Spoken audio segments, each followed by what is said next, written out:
Welcome, weary travelers, to a journey back in time, a whispered tale from an era long past, where the echoes of stern decree and rigid expectation shaped the tender lives of the young. Tonight, we delve into a world where childhood as we know it simply did not exist, where the very fabric of family life was woven with threads of discipline so severe, so unyielding, that to merely recount them sends a shiver down the spine. Imagine, if you will, a land far removed from our understanding, a land where the laughter of children was often muted by the shadow of duty, and their innocence quickly replaced by the heavy mantle of responsibility. This is not a story of gentle lullabies and comforting embraces, but one of stark realities, of laws both written and unwritten, that governed every breath a child took. As the mists of history part, we will uncover why the parenting practices of a bygone age, those of the formidable Victorians, would not only raise eyebrows today but would be deemed utterly unlawful, a grave injustice against the very essence of childhood. If this journey into the peculiar past helps you find a moment of peace, a quiet drift towards slumber, then perhaps a gentle tap on that like button and a subscription to our channel would be a welcome gesture. Let's start. In the ancient kingdom of, nestled between towering, mist-shrouded peaks and the relentless, churning sea, life moved to a rhythm far removed from the gentle hum of our modern world. Here, in an age of stone castles and flickering torchlight, the concept of childhood was a fragile, often fleeting whisper, easily drowned out by the clamor of survival and the stern dictates of tradition. King, a monarch whose gaze was as sharp and unyielding as the granite of his mountain fortress, ruled with an iron fist, his decrees etched not just on parchment but seemingly into the very soul of his subjects. His queen, though possessing a beauty that could soften the hardest stone, rarely intervened in matters of governance, her life confined to the intricate dances of court and the raising of their heir prince. But even within the opulent walls of the royal castle, and certainly throughout the sprawling, mud-strewn villages below, the methods of child-rearing were startlingly harsh, a stark contrast to the nurturing we champion today. The children of, from the lowliest peasant babe to the pampered prince, were viewed not as delicate blossoms to be cherished, but as malleable clay to be molded and shaped into useful vessels for the kingdom. Disobedience was not met with gentle correction, but with swift, often brutal, punishment. A child's spirit, they believed, must be broken early to ensure a lifetime of obedience and submission. Whispers of the correction stick were enough to send tremors through even the most defiant young hearts. Imagine a small boy no older than 5, caught pilfering a dried apple from the royal stores, his hunger a gnawing beast in his tiny belly. Instead of understanding or compassion, he would face the stern gaze of a palace guard, perhaps even the king's own justice, a swift lashing that left angry welts on his fragile skin. Such was the norm. The young noblemen, destined for lives of power and privilege, endured a different, yet equally rigorous, upbringing. From the moment they could walk, they were thrust into a world of martial training, their days filled with sword practice, horsemanship, and the harsh discipline of their knightly tutors. Emotions, especially vulnerability, were seen as weaknesses to be purged. A young lord who dared to shed a tear over a scraped knee or a lost toy would be shamed, told to be a man, his nascent feelings crushed under the weight of expectation. Prince himself, a boy of keen intellect and sensitive spirit, knew this burden intimately. His days were a ceaseless round of lessons in strategy, Latin, and the cold art of war, overseen by grim-faced mentors who saw his youthful inquiries as challenges to their authority.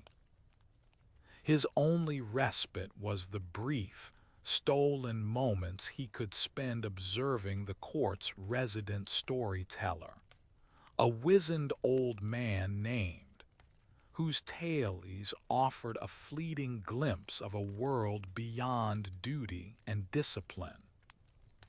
For the peasant children, life was a relentless cycle of labor. From dawn till dusk, they toiled in the fields, their small hands calloused and chapped from endless tasks. Girls as young as 6 would be taught to spin wool, weave cloth, and care for younger siblings, their playtime often consisting of mimicking their elders' chores. Boys would join their fathers in the fields, pulling weeds, sowing seeds, or tending to livestock, their education derived solely from the unending demands of survival. Formal schooling was a luxury afforded only to the wealthy, and even then it was a harsh affair, emphasizing rote memorization and strict adherence to rules, often enforced with the dreaded birch rod. The very idea of a child expressing an opinion or questioning an adult was unthinkable, a grave offense that would be met with immediate and severe retribution. Cruelty was not always deliberate, but often a byproduct of a society struggling with poverty, superstition, and a deeply ingrained belief in the inherent sinfulness of man. Infant mortality was tragically high, and those who survived were often viewed with a stoic detachment, perhaps as a defense mechanism against the inevitable loss. Children were property, not individuals with rights. They could be hired out for labor, married off for alliances, or even, in desperate times, sold into servitude without a second thought. The concept of child protection was centuries away, a futuristic notion that would have baffled one of the kingdom's strangest laws, a decree dating back to the time of King's grandfather, dictated that any child found wandering the streets after sunset without adult supervision, regardless of their circumstances, was to be brought before the local magistrate. The punishment for a repeated offense was not a scolding, but a public display of shame, where the child would be forced to wear a collar made of bells, ringing with every step for an entire day. This, they believed, would correct the errant behavior and serve as a warning to others. Imagine the humiliation, the jingling clang amplifying every step of a frightened, bewildered child, their small face burning with shame under the mocking gazes of the villagers. The harshness extended to medical care as well.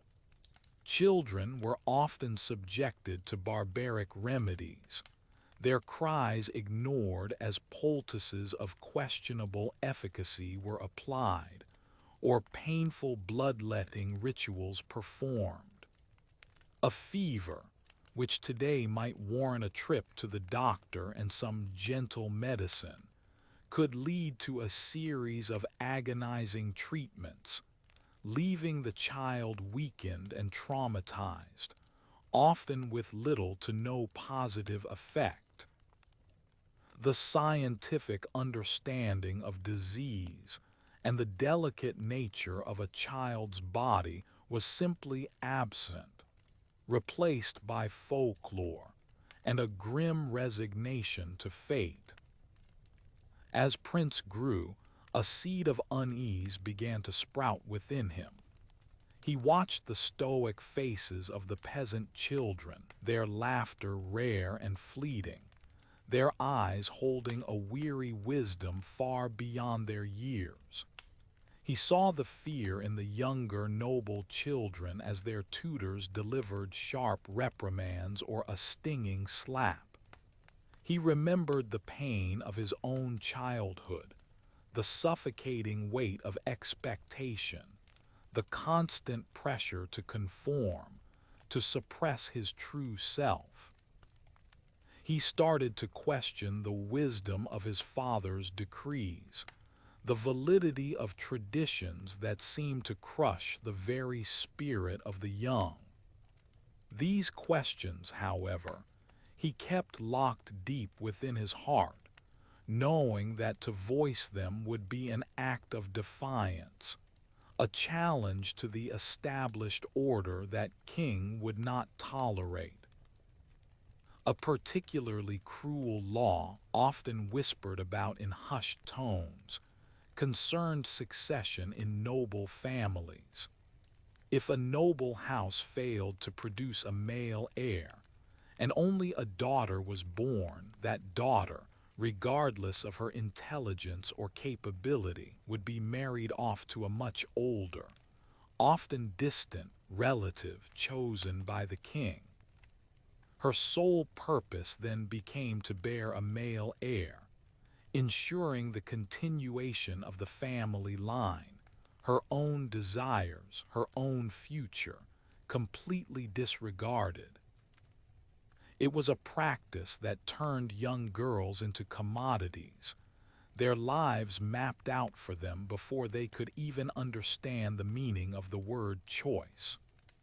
Many a young lady, still a child in all but name, found herself thrust into a marriage with a grizzled old lord, her dreams shattered, her spirit slowly eroded by the cold reality of her fate.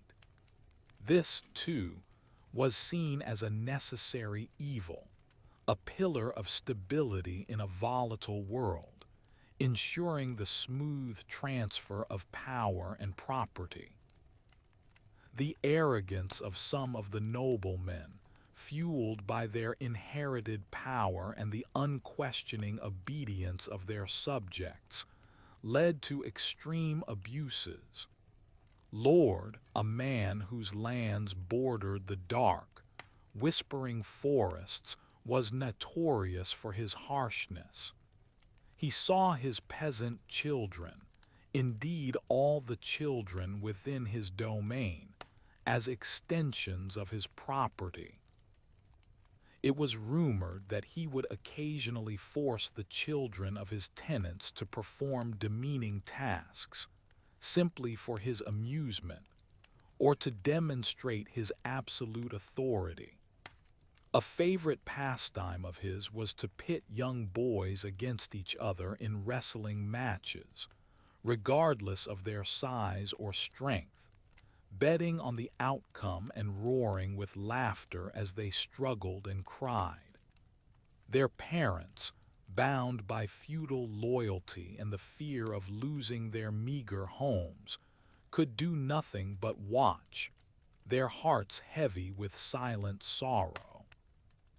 Such was the extent of unchecked power, where the whims of a lord could dictate the torment of a child. One particularly cold winter, a blight swept through the kingdom, devastating the crops and bringing famine to the already struggling peasantry.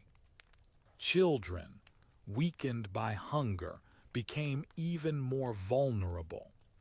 Instead of offering aid, King, advised by his stern counselors, decreed that those families unable to feed their children should send them to the royal mines, where they would earn their keep. These mines, dark and treacherous, were no place for small bodies, their lungs quickly filling with dust, their spirits broken by the endless, grueling work. The image of tiny figures, their faces smudged with coal dust, their eyes hollow with exhaustion, hauling heavy loads through the labyrinthine tunnels, was a silent testament to the kingdom's cruel indifference. And yet this was deemed a merciful act, saving children from starvation, even if it meant a life of arduous labor and early death. The injustice was palpable, a heavy cloak draped over the kingdom. Prince, now a young man, often rode through the villages, observing the lives of his future subjects. He saw the premature lines of worry etched on youthful faces, the absence of spontaneous joy, the constant fear in their eyes. He contrasted this with the stories told by old tales of mythical lands where children were cherished, where play was encouraged, and where love, not fear, was the cornerstone of family life. These stories fueled a quiet rebellion in his heart, a growing conviction that ways, though ancient, were fundamentally flawed. He confided his growing doubts in the storyteller who, with his gentle wisdom, had become the closest thing had to a confidant. The old ways are not always the best ways, young Prince would muse, his voice raspy with age. Tradition can be a heavy chain, binding us to cruelties we no longer need to bear. A kingdom's strength is not just in its armies or its gold, but in the well-being and happiness of its smallest citizens. These words resonated deeply with, reinforcing his nascent belief that change was not just desirable, but necessary. The turning point came during a royal hunt. A young peasant boy, no older than 7, had accidentally strayed into the path of the king's charging horse, startled by the sudden commotion. In a fit of rage, King, without dismounting, struck the boy with the flat of his sword, a brutal blow that sent the child sprawling, unconscious, into the mud. The boy's terrified mother, who had been searching for him, rushed forward, her desperate cries echoing through the silent forest. The king merely scoffed, dismissing it as a lesson learned. But witnessing this callous act, felt a fire ignite within him. The injustice, the blatant disregard for a child's life, was no longer something he could silently endure. That night, Prince confronted his father, an act of unprecedented defiance. He spoke of the suffering of the children, the unyielding cruelty of the laws, the erosion of hope that permeated the kingdom. King, accustomed to unquestioning obedience, roared with fury, accusing his son of weakness, of being swayed by soft-hearted notions. He reminded of the historical precedents, the necessity of strict discipline to forge strong subjects, the supposed wisdom of their ancestors. But stood firm, his voice trembling but resolute.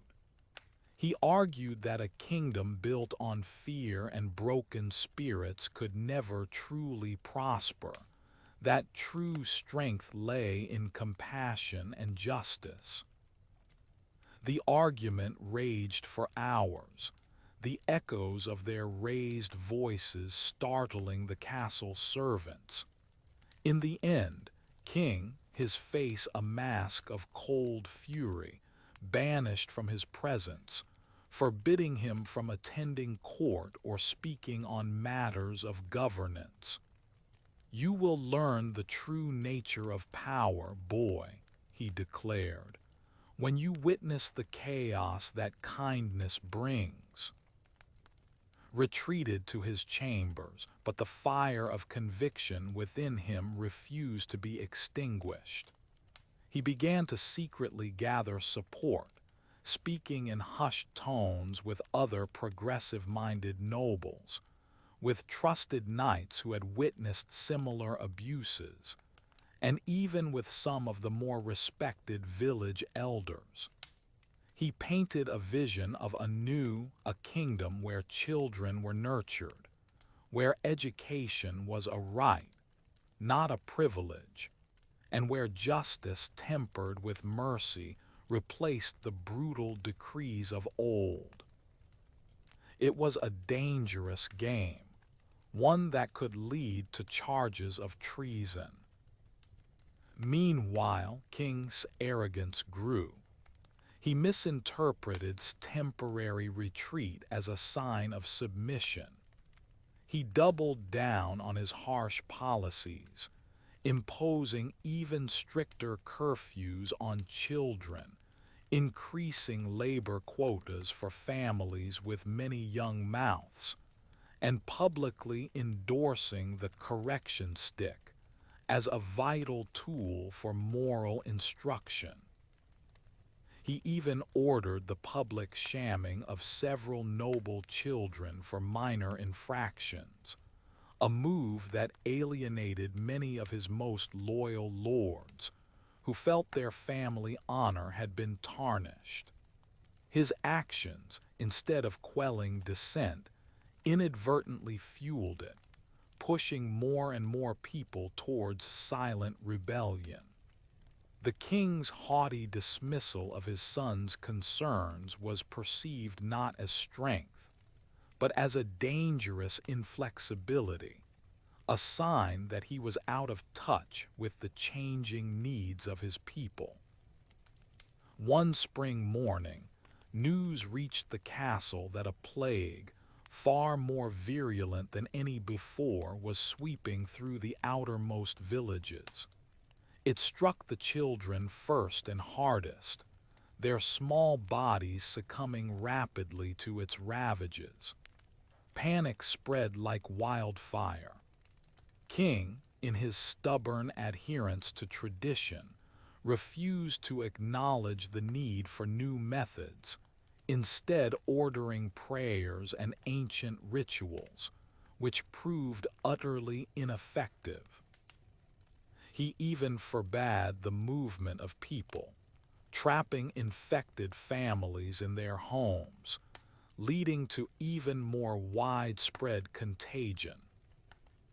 It was his father's orders. He secretly gathered a small band of loyal healers and volunteers, armed with what little knowledge of hygiene they possessed, and rode out to the afflicted villages. He organized quarantines, provided what meager supplies he could, and offered comfort to the grieving parents. He saw firsthand the unimaginable suffering, the innocent faces ravaged by disease, the countless tiny graves being dug.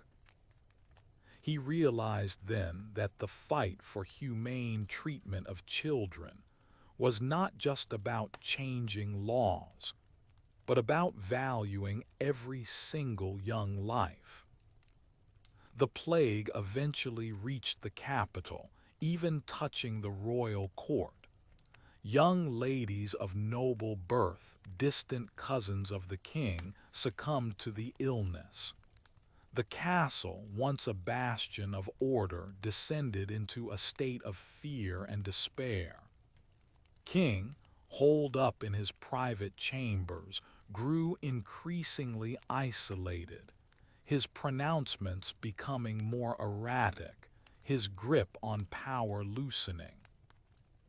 His arrogance had blinded him to the unfolding catastrophe, his reliance on outdated customs rendering him powerless in the face of a true crisis. It was during this time that Queen, a woman of quiet strength, finally stepped forward. Witnessing the widespread suffering, seeing her husband's inaction and valiant, albeit rebellious, efforts, she made a choice. She publicly king, declaring that compassionate actions were the true path to salvation, not his father's rigid pronouncements. Her words, coming from the queen herself, carried immense weight. Many nobles, already disillusioned by the king's obstinacy and popularity among the common folk, behind the queen and prince. The fall of King was not a dramatic coup, but a slow, almost imperceptible erosion of authority. As the plague raged, and efforts brought what little solace and organization they could, the people and the nobility began to turn away from the king. His decrees were quietly ignored, his commands met with polite but firm resistance. The loyalty he had commanded through fear slowly evaporated, replaced by a deep-seated resentment and a growing admiration for his son. Eventually, weakened by the plague spread and abandoned by his court, King found himself a king in name only. He abdicated the throne, a broken man, his arrogance having been utterly humbled by the harsh realities he had so long ignored. He retreated to a secluded monastery, leaving in the capable hands of his son, Prince, and supported by the wise counsel of Queen. His first acts as king were revolutionary. He abolished the cruel laws that had governed childhood for centuries. The correction stick was banned, replaced by councils of elders and parents who would focus on guidance and understanding. Child labor in the mines was forbidden, and schools, open to all children regardless of birth, were established throughout the kingdom. The law dictating the arranged marriages of young noble girls was struck down, replaced by a recognition of their right to choose their own partners and pursue their own destinies. He decreed that children were not property, but precious individuals deserving of love, protection, and the opportunity to flourish. The transition was not without its challenges. Some traditionalists grumbled, fearing that softness would lead to chaos, but with Queen by his side persevered. He demonstrated through his actions that a kingdom where children were cherished and educated was a stronger, more vibrant kingdom. He introduced new agricultural methods, funded by the royal coffers, to alleviate poverty, ensuring that no child would again be forced into servitude by hunger. He established a system of healers and basic medical knowledge, accessible to all, drastically reducing child mortality rates. The children of once silent and fearful slowly began to change. Their laughter, once rare, now echoed through the streets and fields. Their eyes, once shadowed with worry, sparkled with curiosity and hope. They were allowed to play, to learn, to dream, to simply be children. The kingdom itself transformed, becoming a beacon of progress and compassion in a harsh medieval world. The lesson learned was a profound one, that true strength lies not in domination and fear, but in empathy and understanding.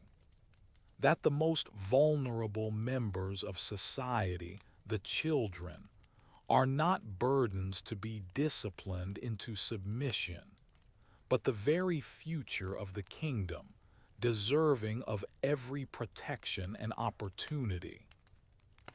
King, guided by the quiet wisdom of, ruled for many decades, remembered not for his martial prowess, but for his profound humanity, for the way he restored the lost innocence of childhood too. His reign became a testament to the fact that laws born of cruelty and arrogance ultimately crumble, while those founded on compassion and justice build a legacy that truly endures. A world where the laughter of a child is the richest sound of all. The transformation of under King's benevolent rule was a slow, deliberate process, much like the changing of seasons, but its impact was as profound and undeniable as the dawn after a long night.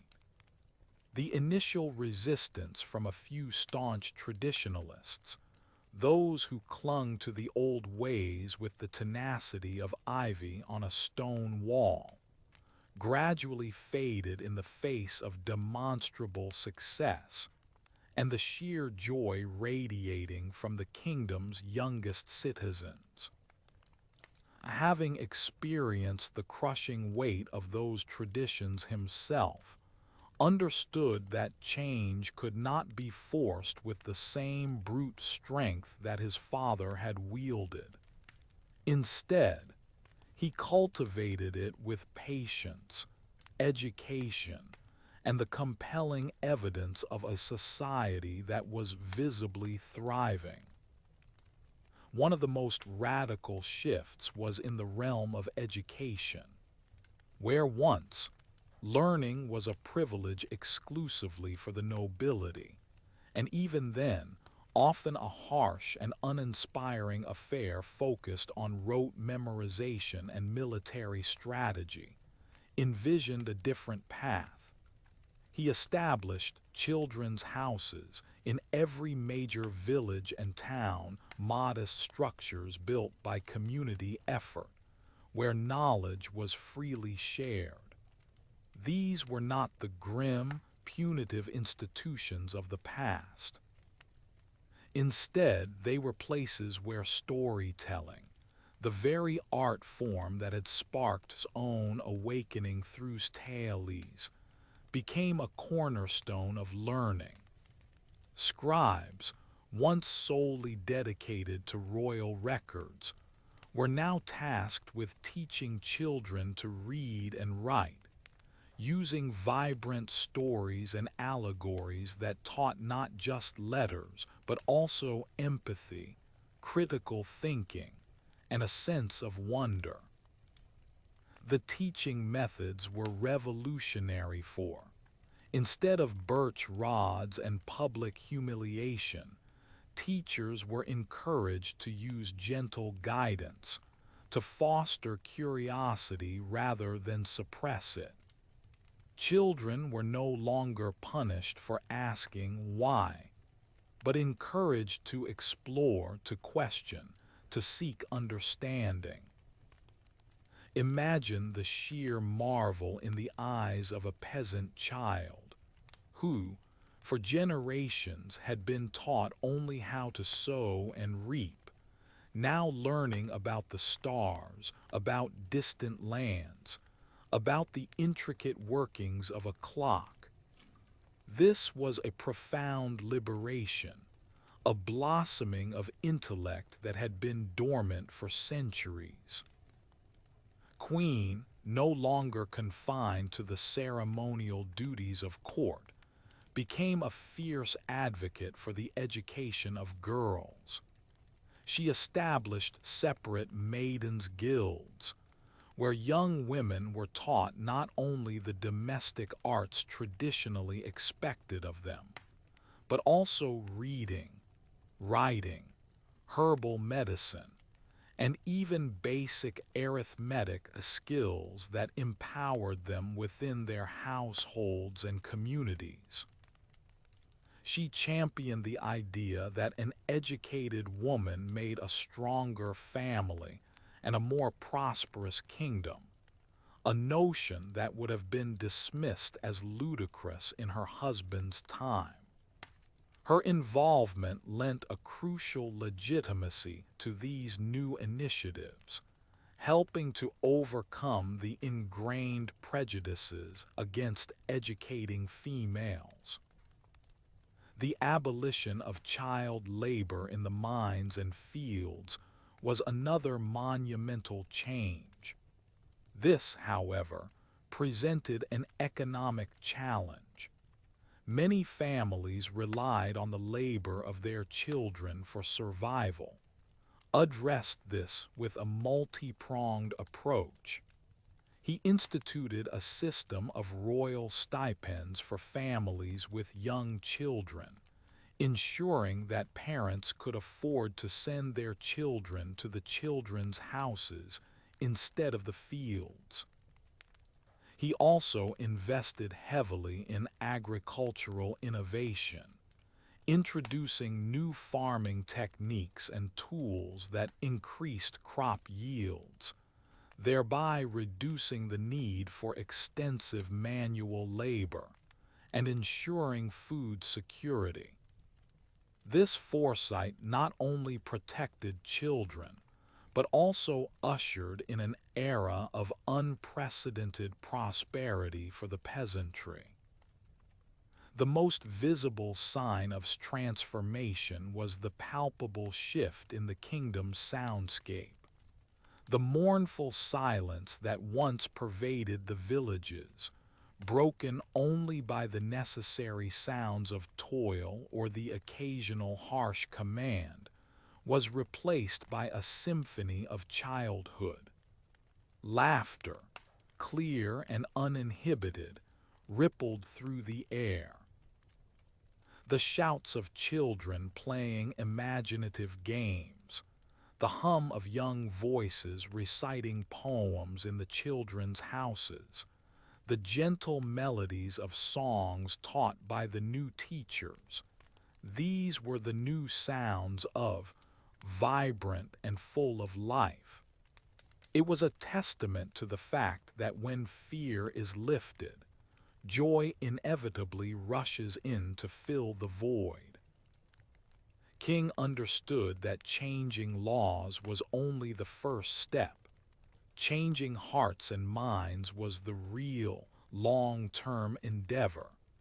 He often rode through the kingdom, not with a retinue of intimidating guards, but often accompanied by Queen and a few trusted advisors, speaking directly to his subjects. He listened to their concerns, explained the rationale behind the new laws, and demonstrated through his own humble demeanor that a ruler could be both powerful and compassionate. He fostered a sense of community ownership over the children's houses and the new social programs. ensuring that the changes felt organic and deeply rooted in the people's will, rather than imposed from above. The old strange laws of, like the public shamming of children found after sunset, were not merely abolished, they were replaced with humane alternatives. Instead of punishment, a child found wandering would be gently escorted home. Their parents offered support if the wandering was due to neglect or hardship. The focus shifted from punitive retribution to preventative care and community support. This was a radical departure from the medieval mindset, which often viewed the poor and vulnerable with suspicion and judgment. The nobility, initially wary of the softening of society, gradually came to see the benefits. Their own children, now raised in a more nurturing environment, were not only happier but also more intellectually curious and emotionally balanced. They were developing into capable leaders who understood empathy and the value of human connection, rather than arrogant figures consumed by power and insulated from the suffering of others. The young, free from the brutal dictates of arranged marriages and educated in the maidens' guilds, were proving to be invaluable assets to their families and the kingdom, contributing their intellect and skills to governance, trade, and even the arts. The fall of King, though not violent, served as a potent moral lesson, whispered through generations. It was a stark reminder that unchecked arrogance, inflexible adherence to outdated traditions, and a disregard for the well-being of the populace, especially the most vulnerable, inevitably lead to ruin. His story became a cautionary tale, illustrating how a ruler, no matter how powerful, can become isolated and ultimately powerless when their actions cease to serve the true welfare of their people. Ensured that this lesson was subtly woven into the stories taught in the children's houses, not as a condemnation of his father, but as an enduring principle of good governance. The kingdom of, under king and queen, became renowned throughout the known world. Merchants and travelers spoke of a land where children laughed freely, where learning was cherished, and where justice was administered with a gentle hand. Other kingdoms, witnessing prosperity and peace, began to send envoys to learn from their example, slowly but surely spreading the seeds of compassion and modern child-rearing practices across the continent. The ultimate moral of tale, a lesson etched into the very heart of its people, was that the true measure of a society's progress is not in the grandeur of its castles or the might of its armies, but in how it treats its children. It is in the safety of their homes, the warmth of their education, the freedom of their play, and the unconditional love they receive. For in the innocent eyes of a child, gazing upon a world that nurtures and protects them, lies the hope for a truly just and enduring future. The Victorian parenting methods, born of a different time and different societal pressures, with their harsh disciplines, their emotional repression, their child labor, and their absolute parental authority, would indeed be not just illegal but morally unthinkable in the that king forged, a stark testament to the enduring power of compassion over cruelty and the triumph of enlightenment over archaic tradition. And so, the echoes of a time when childhood was a burden faded, replaced by the joyous symphony of children growing free. The legacy of king and queen extended far beyond the immediate changes to laws and social structures. It permeated the very culture of, slowly reshaping the collective consciousness of its people. The shift from a paradigm of children as property to children as precious individuals required a profound re-education, not just for the young, but for the adults who were raising them. Understood that deeply ingrained beliefs passed down through generations could not be legislated away overnight. He therefore initiated a series of community dialogues, led by respected elders and the newly empowered teachers from the children's houses and maidens' guilds. These gatherings, often held around crackling bonfires in village squares or within the grand halls of renovated castles, became forums for discussing the new philosophies. Parents, initially hesitant, were encouraged to share their own experiences of childhood, the pains and the quiet joys. They learned about the emerging understanding of a child's delicate psyche, the idea that emotional repression could stunt growth, and that harsh punishment often led to fear and rebellion rather than true obedience.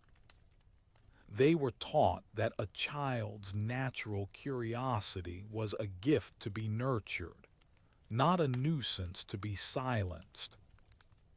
The concept of play itself, once viewed as a frivolous waste of time, gained newfound respect.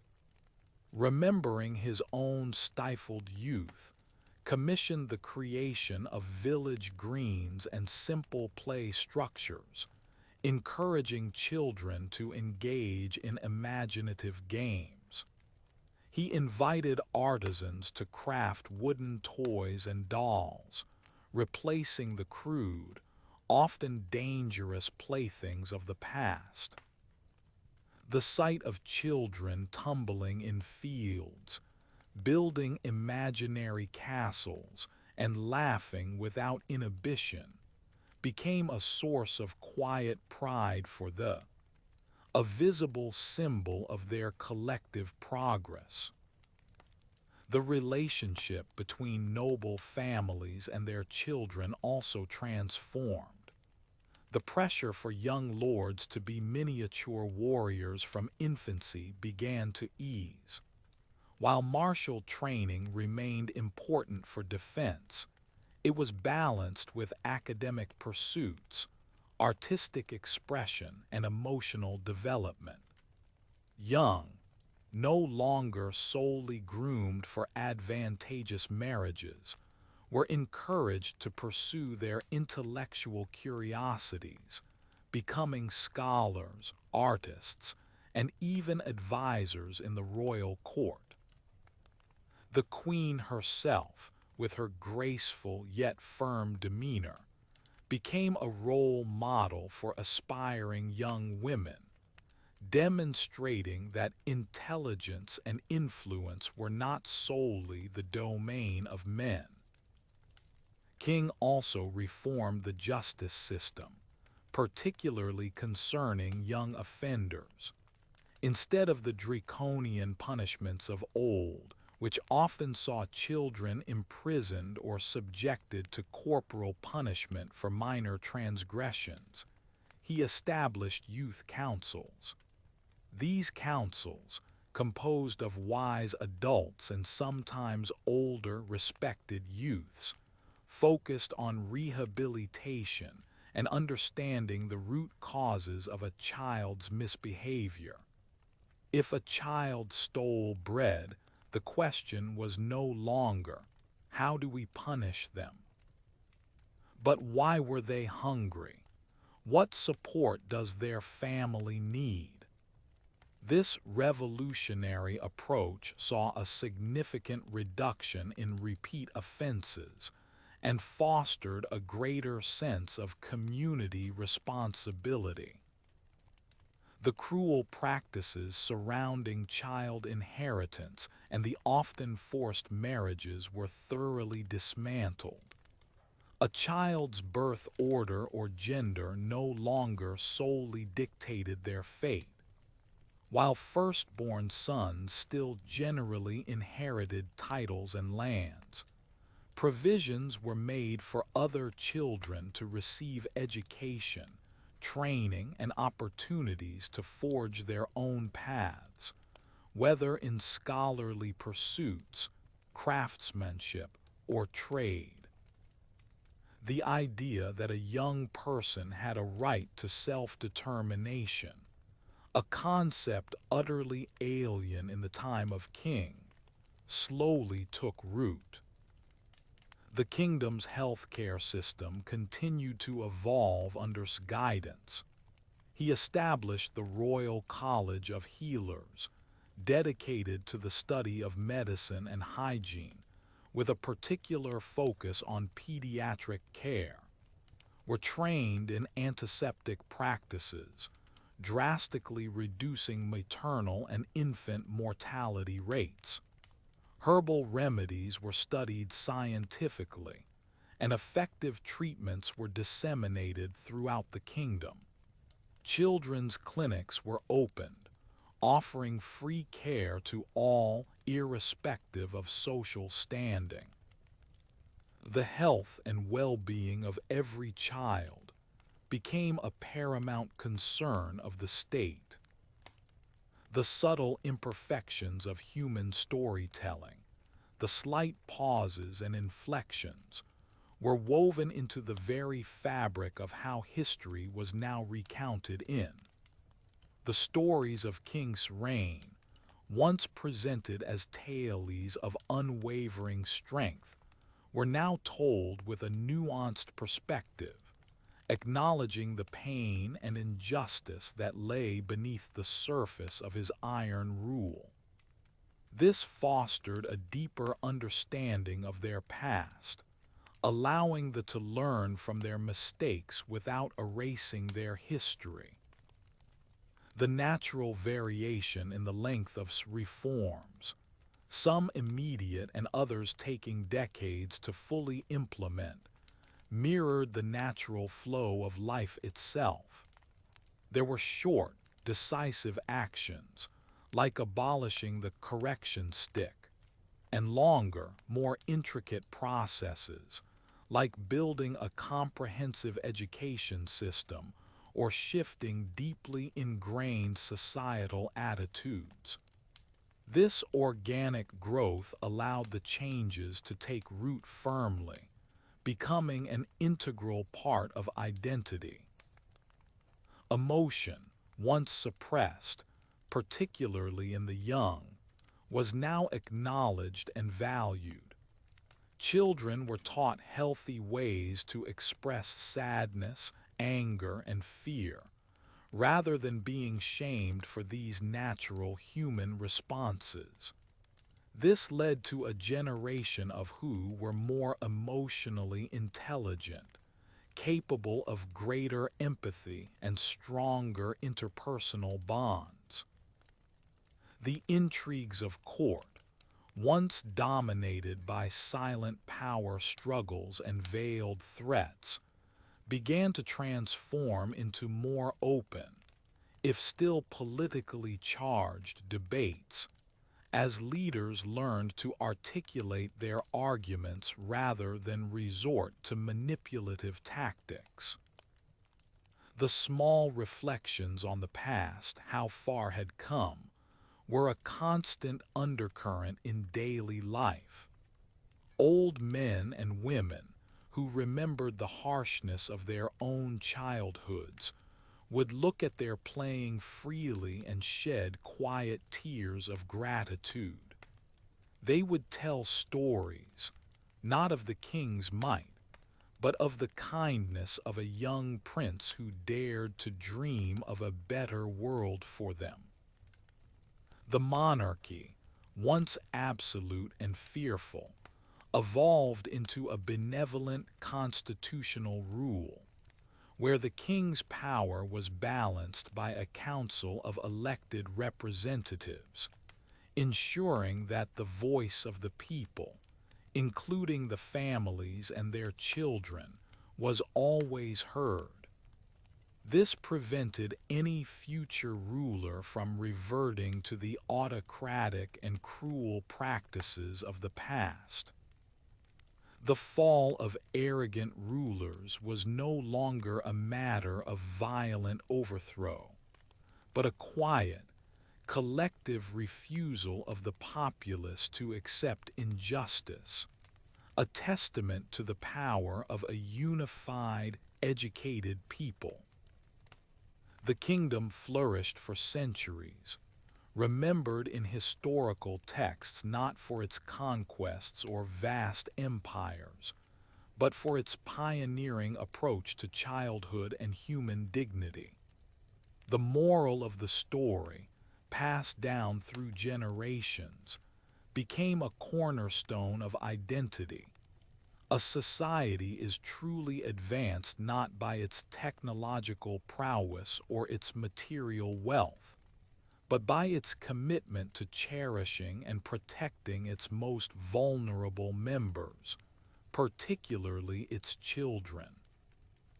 For in their laughter, their learning, and their unburdened spirits lies the reflection of a just and compassionate world. The echoes of Victorian parenting, a specter of historical harshness, stood as a stark contrast to the enduring light of humane legacy.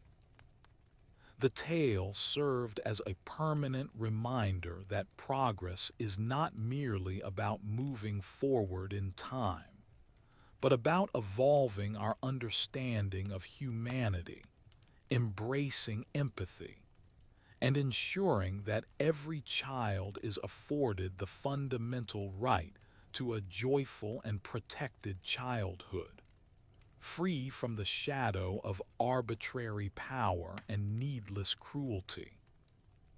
Here ends our journey through the annals of a kingdom transformed by the courageous heart of a young prince who dared to envision a world where childhood was a cherished treasure, not a fleeting burden. May the quiet hum of this tale guide you to peaceful slumber, reminding us all of the enduring power of compassion and the timeless lesson that the well-being of our children is the truest measure of a society's soul. Sweet dreams. The tale of and its profound transformation under King's reign wasn't just a local legend. It began to ripple outwards, carried by merchants, bards, and scholars to distant lands. In an era where communication was slow and information often distorted, the narrative of a kingdom that actively championed the welfare of its children was revolutionary.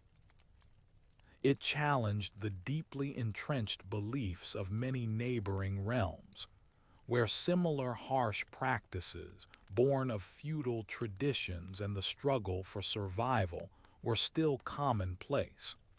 These distant kings and queens, accustomed to viewing their populace, especially the young, as mere resources or extensions of their will, initially scoffed at softness.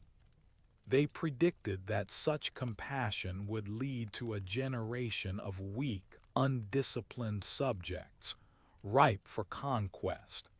Yet the evidence proved otherwise. Far from becoming weak, grew stronger, not through military might, but through the vibrant ingenuity and loyalty of its people. The children who grew up in the children's houses and maidens' guilds, nurtured and educated, became innovative farmers who developed new strains of crops resistant to disease, skilled artisans whose crafts were prized throughout the continent, and wise counselors who brought fresh perspectives to governance. They were fiercely loyal to King, not out of fear, but out of genuine affection and respect for the world he had created for them. This loyalty proved a far more potent defense than any army, as neighboring kingdoms found it impossible to sow discord or incite rebellion within its borders. The people simply had too much to lose and too much to be grateful for.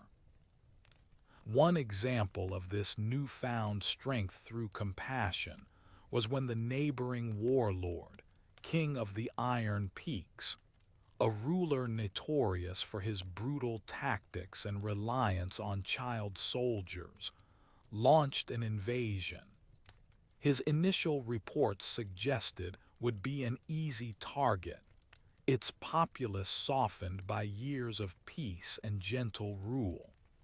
However, when armies marched into territory, they were met not with fierce resistance from seasoned warriors, but with an unexpected outpouring of community spirit.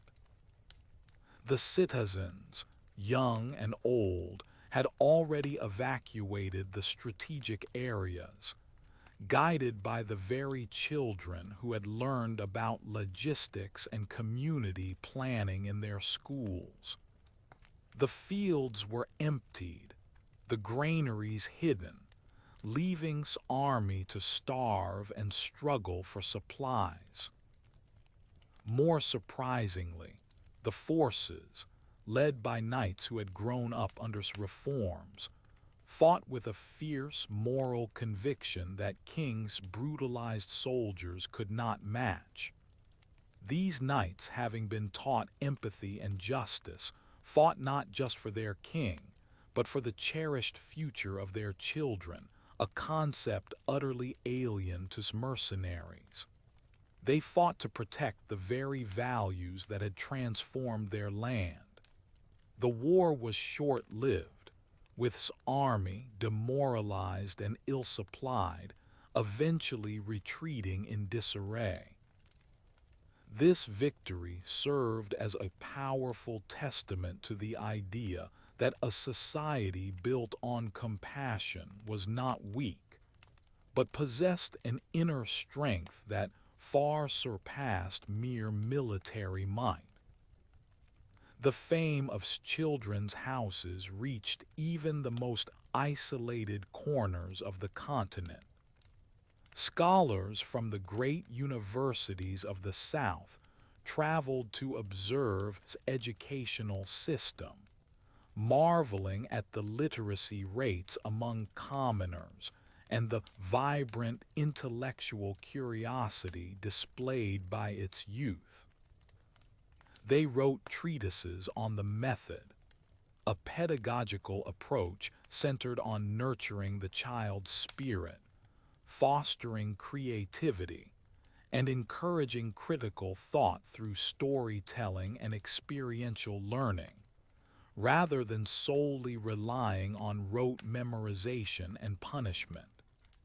This was a direct refutation of the strict, often cruel educational practices prevalent in many other medieval societies, which often mirrored the harshness of Victorian approaches to learning. Queen, in her later years, dedicated herself to documenting the kingdom's journey. She commissioned historians to meticulously record the societal transformation, ensuring that the stories of the silenced children of the past were never forgotten, and that the principles of reforms were clearly articulated for future generations. These chronicles became an invaluable resource, serving as a moral compass for rulers and a guide for other kingdoms seeking to emulate their success. They contained countless small reflections on the human spirit, the quiet courage of ordinary people, and the profound impact of collective compassion.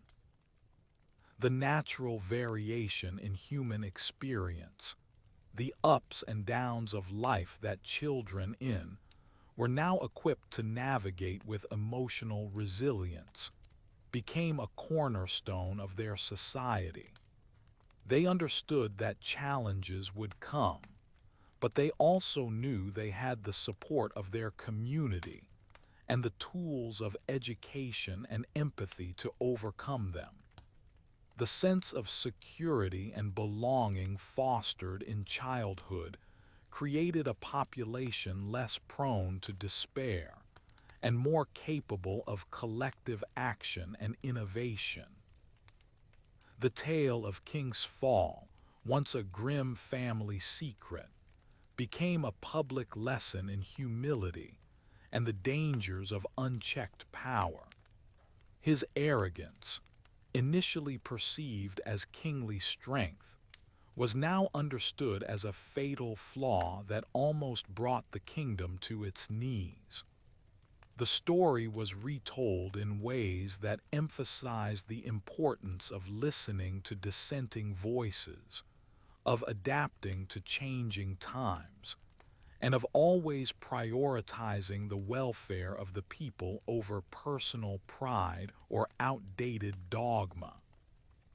This narrative, devoid of personal malice towards the former king but rich in moral insight, was taught to every child, ensuring that the mistakes of the past would not be repeated. The continuity of humane values became its defining characteristic.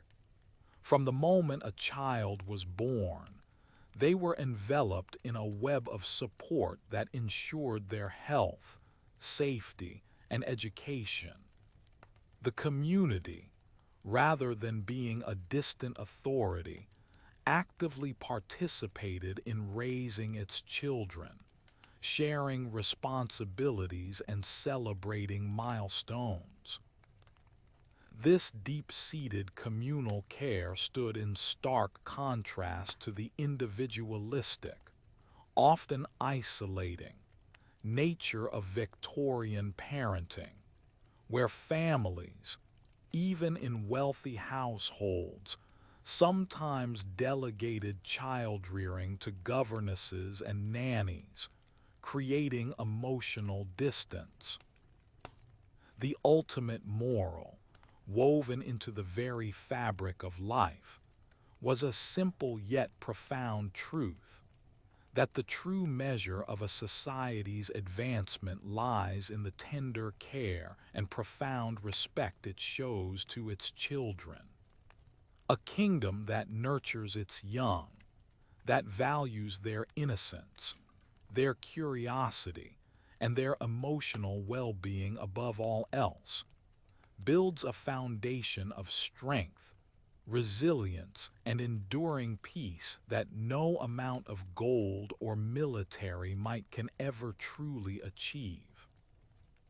The stark, almost unbelievable cruelty of Victorian parenting, a specter of history, served as a constant reminder of how far they had come, and how vital it was to never stray from the path of compassion and human dignity. This gentle, yet powerful narrative continued to inspire and guide for generations, ensuring that the laughter of its children would forever echo across its peaceful lands, a testament to a world where childhood was not just tolerated, but celebrated as the essence of life itself. The story of was a continuous flow of lessons, each generation building upon the last, cementing a legacy of empathy and enlightened governance. The influence of progressive approach to childhood even began to subtly affect the larger geopolitical landscape of the medieval world. As other kingdoms witnessed stability, prosperity, and the unparalleled loyalty of its populace, they started to question their own age-old, often brutal traditions. It wasn't an immediate revolution, but rather a slow, almost imperceptible shift, much like the gentle erosion of a mountain face by persistent wind and rain. Ambassadors from other courts, initially dismissive, returned home with tales not of military might, but of its well-fed, educated populace, its low crime rates, and the vibrant, joyous spirit of its children. They spoke of a kingdom where rebellion was rare because the people felt valued, a stark contrast to their own lands where simmering discontent often led to violent uprisings. King, now a venerable monarch, often received requests for advice and guidance from rulers of distant lands. He always emphasized that true strength came from within, from a society where every individual, especially the youngest, felt secure and cherished. He shared the principles behind the children's houses, the maidens' guilds, and the reforms to the justice system. He explained how investing in the emotional and intellectual well-being of children was not a drain on resources, but the most profitable long-term investment a kingdom could make, yielding generations of capable, loyal, and innovative citizens. One of the most profound shifts that championed was the change in perspective regarding the value of a child. In many medieval societies, mirroring the utilitarian aspects of Victorian thought, a child's value was often linked to their potential for labor or their ability to secure alliances through marriage. However, cultivated the idea that a child's inherent value lay simply in their existence, their potential for joy, creativity, and unique contribution to the world. This fundamental reevaluation was at the heart of all the reforms. It meant that every child, regardless of their parentage or perceived usefulness, deserved protection, education, and love. This philosophical shift also had a significant impact on family dynamics. Parents especially those from the peasant class who had themselves endured harsh childhoods, began to break the cycle of intergenerational trauma. They learned to express affection openly, to listen to their children, and to guide them with patience rather than fear. Grandparents who had once seen their role as disciplinarians now delighted in the unburdened laughter of their, often becoming storytellers themselves, weaving tales of past and the importance of kindness and understanding. The concept of a loving, supportive family unit where each member felt valued, became the ideal. The influence of Queen's Maidens guilds was particularly far-reaching. As women, educated and empowered, traveled or married into noble families in other realms, they carried with them not only new skills but also a revolutionary mindset. They challenged the strict confines placed upon women, advocating for education and greater autonomy for girls. Slowly, imperceptibly at first, similar initiatives began to appear in other kingdoms, inspired by the success and happiness of women. This slow, organic spread of enlightened thought was a powerful testament to the enduring impact of a single kingdom's commitment to human dignity. The chronicles of carefully preserved and continually updated became a living document, a testament to the kingdom's journey. These writings were not dry historical accounts, but engaging narratives, filled with personal anecdotes, heartwarming stories of children overcoming adversity, and thought-provoking reflections on the nature of justice and compassion. They were written in a calm, slow-paced style, ensuring that the wisdom they contained could be absorbed thoughtfully. A narrative flow designed to inform and inspire rather than merely record. The continuous flow of these stories, passed from generation to generation, ensured that the lessons learned from King's arrogance and compassion were never forgotten.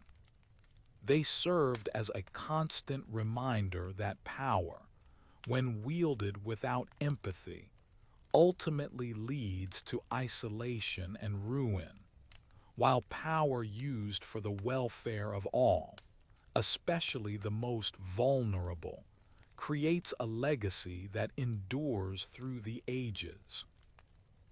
The story of was a vivid, continuous tapestry, always being woven with new threads of experience and wisdom, yet always anchored by its core principles of cherishing childhood. The final moral of this long, winding tale, echoing through the peaceful valleys and bustling towns of, was deeply ingrained in the hearts of its people. True progress is not measured by conquest or material wealth, but by the kindness and justice a society extends to its most vulnerable members. The harsh, unforgiving world of Victorian parenting, with its rigid discipline, its emotional detachment, and its exploitative child labor, would forever remain a stark, illegal, and morally reprehensible contrast to the enlightened ideals that had allowed to flourish. Every child growing up free to learn, to play, and to love, was a living embodiment of this profound truth, a testament to the enduring power of compassion to transform a kingdom, one precious young life at a time. Their story became a beacon, a continuous whisper of hope and enlightenment across a medieval world, proving that even in the darkest of times, the light of human kindness can always prevail, ensuring that childhood, in all its innocence and wonder, is not just protected, but truly celebrated.